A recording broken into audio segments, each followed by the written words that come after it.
রতন, রতন, তোকে আমি কিছু প্রশ্ন জিজ্ঞাসা করি, কেমন? জি আচ্ছা স্যার, বলেন। তাহলে বলতো, গ্রাম আর শহরের তফাৎটা কি?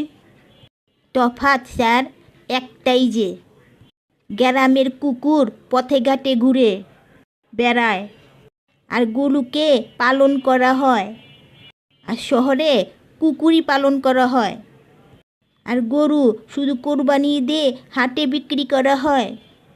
আমাদের গ্রামে অশিক্ষিত লোক গরু চড়ায়, আর শহরে শিক্ষিত লোক কুকুর চড়ায়। মানে কুকুর নিয়ে এখানে ওখানে ঘুরে বেড়ায়, কুকুর লালন পালন করে।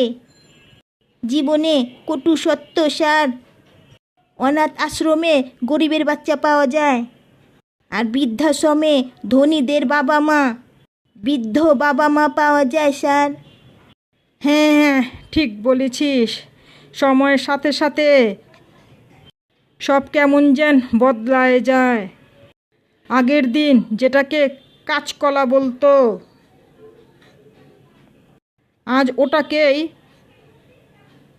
লাইক বলে।